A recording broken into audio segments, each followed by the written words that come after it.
Okay, everybody, this is day 3 of In Case You Missed It, where we cover all the spoilers from yesterday in one video. Today we have our first legendary and a lot more cool dragons. So let's just get right on to it.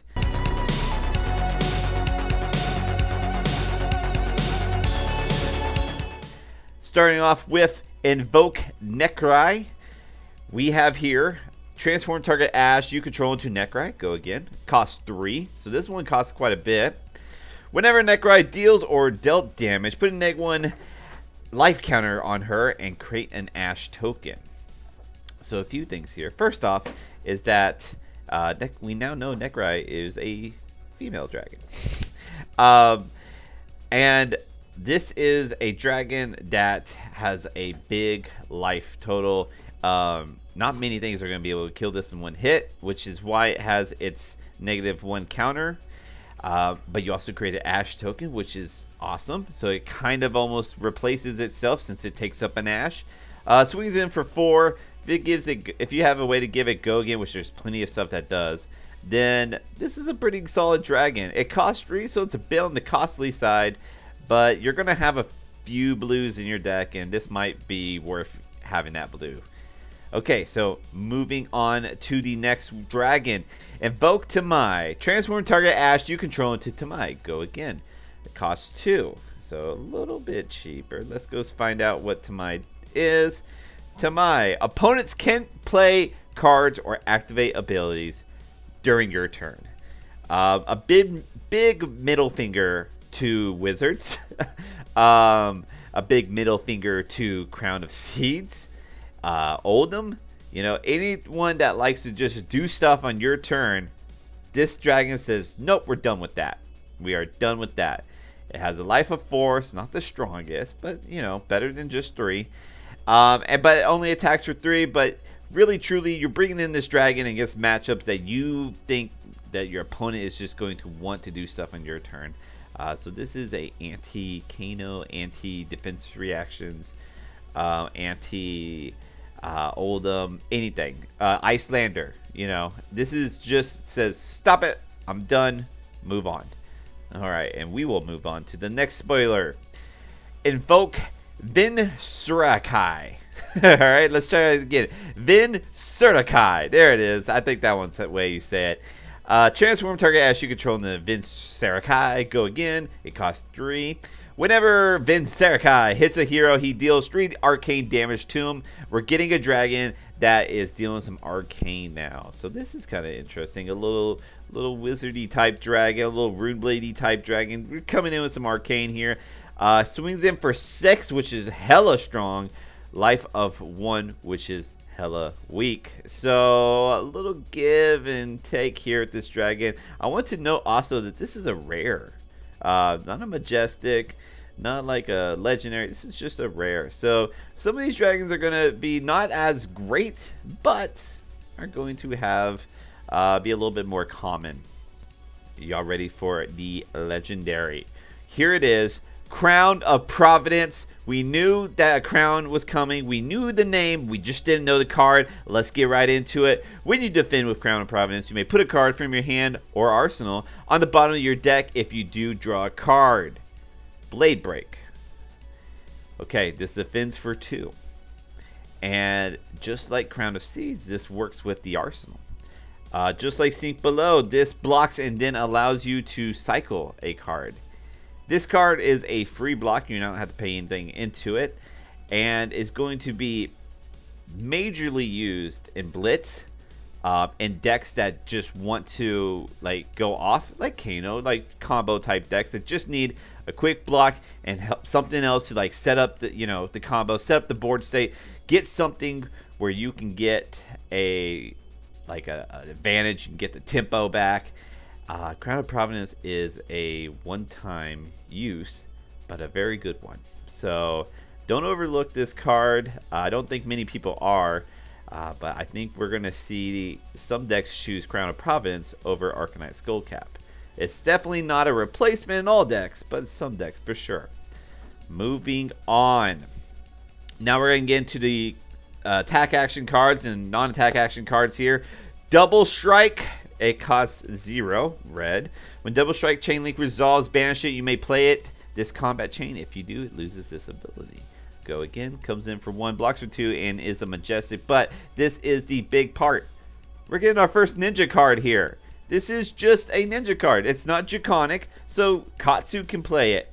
But what I really think is more important here is Benji can play it. This card says Benji all over it. And it wouldn't surprise me if that was the older version of Benji himself. I mean, this is a must-have in a Benji type deck. You're being able to get multiple attacks with this one card for free. I don't know if Katsu's really going to take this, and I'm sure Fi, you know, with it being able to keep the combat chain going, will want this as well. So, good ninja card, very good ninja card. 0 for 1, go again, but kind of a 0 for 2 in a sense. These cards tend not to get blocked because no one really wants to put a resource in front of it. So keep that in mind. This card will probably get the second hit. Moving on. Draconic Ninja this time. So sorry, Benji. Sorry, Katsu. Draconic attacks you control have +1 while their base power is less than the number of Draconic chain links you control. I should go over the name first. Spreading Flames. Cost 1. 3 with go again on the attack. Defense for 2. This is a great card. I know it costs 1, but the price is worth it. This is a majestic and it shows. Draconic attacks having +1 while their base power is less than the number of Draconic chain links you control is awesome. This means it even can increase itself depending on where you play it. This kind of sets up a big turn by just being very particular on how you're playing your chain link here.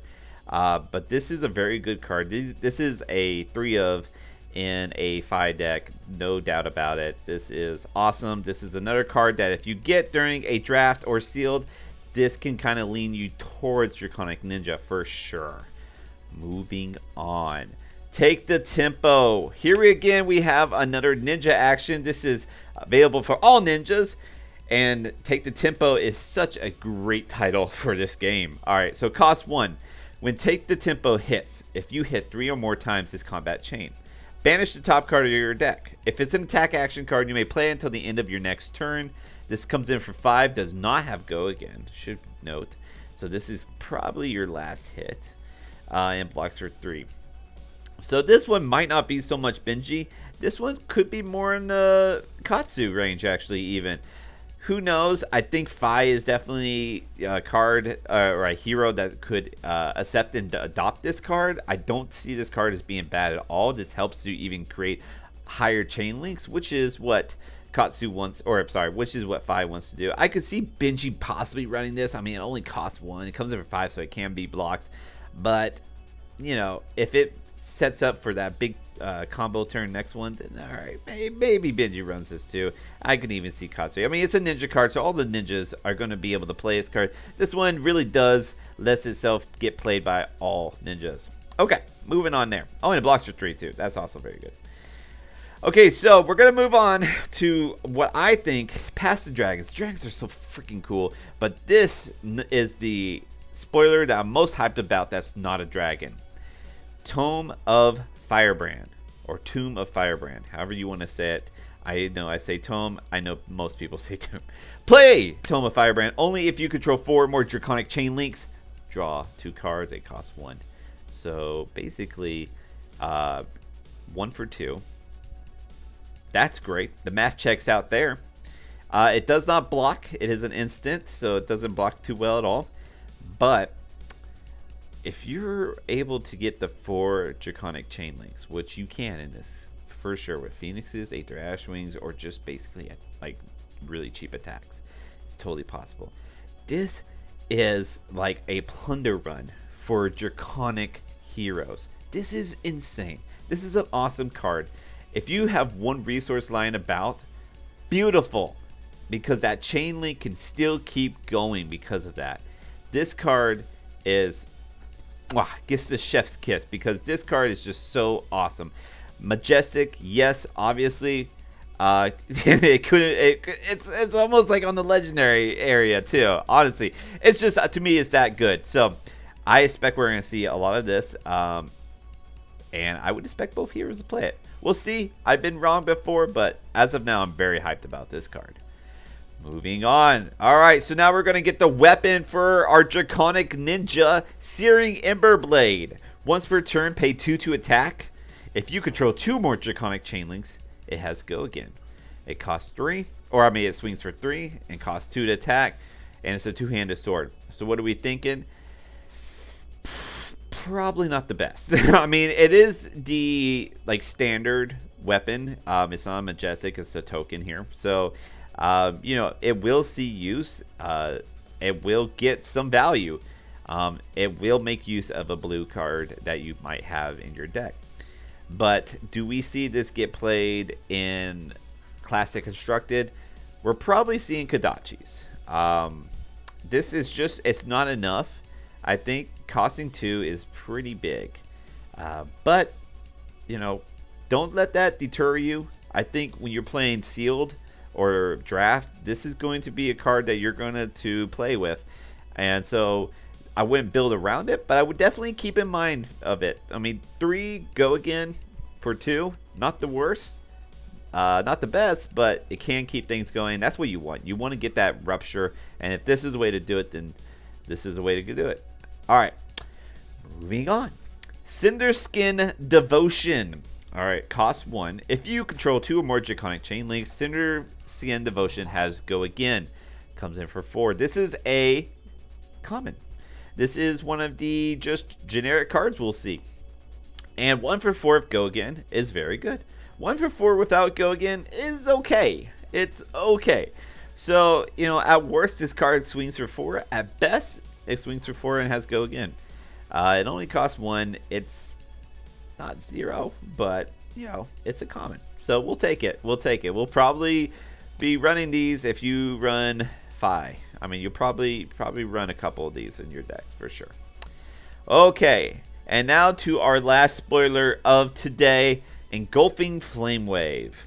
When cost 2 here. When Engulfing Flame Wave hits, reveal the top card of your deck. If it's an attack action card with cost less than number of Draconic Chainlinks you control, banish it.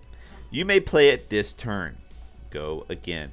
2 for 5 with go again. This is a rare, and it fits. It really does. It's better than the common as far as the value wise because it has an on-hit effect, and it just already has go again on its own. 2 is a bit costly, but being able to afford something off the top is very, very prudent in order to get these go wide decks running. You know, you only get 4 cards in hand, and if you got to pitch 1 to get things going, then you only get 3 cards. So it's really hard to get Rupture without having a card from Arsenal or a card that you can start playing from the top of your deck. And we're seeing some today. I think we're going to see a bit more. I think that's going to be the style of Draconic. It's just to be able to get that Rupture chain link going so that you can have 4 at all times, and you got to find ways to do it, whether it be from Arsenal, top of your deck, what have you, drawing cards. Okay, guys, this has been day 3. We got another day of full-on spoilers, and then everyone's going to start box breaking, and then the world premiere happens. I'm going to go to the world premiere. It is in my backyard, basically. I live here in Vegas, so will provide as much video as possible, and then I will definitely come back with some strats. I might even put out a video with some strats even before then, but I'm definitely going to go and learn a little bit, and we'll get a more thorough video of the breakdown of all the cards of this set. But yeah, stick with us for tomorrow, and thanks for watching.